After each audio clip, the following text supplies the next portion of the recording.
Bharat Sri Lanka series में एक बार फिर बायो बबल में सेंध लगी, जब टीम इंडिया के allrounder Krunal Pandya corona positive पाए गए।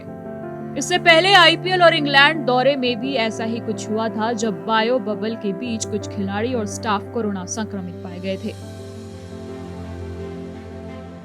बायो बबल में सेंध की खबरों से अलग ध्यान देने की बात यह है कि आजकल हो रहे ज्यादातर इवेंट्स बायो बबल के जरिए ही पॉसिबल हो पा रहे हैं। तो आखिर ये क्या सिस्टम है, इसे समझते हैं। बायो बबल एक ऐसा सिस्टम तैयार करना है जहां किसी टूर्नामेंट, फंक्शन या किसी दूसरे इवेंट से जुड़े लोगों का कनेक्शन पूरी तरह से बाहरी दुनिया से टूट जाए। इस तरह के माहौल में कोई भी आवाजाही या कॉन्टैक्ट स्टैंडर्ड ऑपरेटिंग प्रोसीजर के तहत होता है।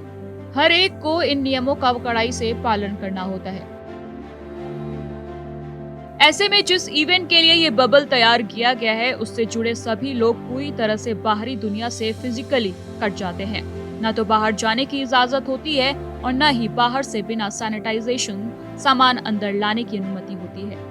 अब ये सवाल उठ रहा होगा कि ऐसे बबल बनते कहाँ होंगे।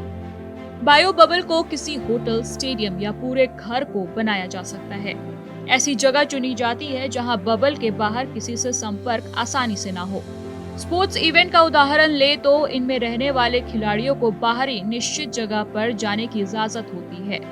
खिलाड़ियों, स्टाफ और चिकित्सा कर्मियों के लिए अलग अलग जगह बनाए जाते हैं और फिर सभी को अपने निश्चित जगहों में ही रहना पड़ता है।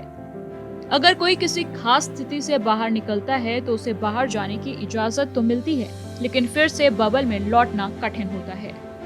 बायो बबल में रहने वाले हर शख्स की दूसरे या तीसरे दिन कोरोना जांच होती है। हाल फिलहाल में कई बायो बबल में ऐसी ही जांच में कुछ लोग संक्रमित निकले।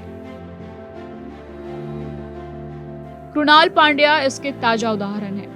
अब आप ये सोच रहे होंगे कि आखिर बायो बबल में कोरोना सेंध कैसे लगा सकता है, तो इसका बड़ा कारण एसओपी का सही तरीके से पालन नहीं करना हो सकता है। जैसे पिछले महीनों में न्यूजीलैंड के कुछ खिलाड़ियों पर जून में बायो बबल तोड़कर गोल्फ कोर्स जाने का आरोप लगा था। वहीं एक वजह ये भी हो सकती है कि बबल में रहने वाले लोगों के लिए आ रहे सामान को सही से सैनिटाइज नहीं किया जा पाना।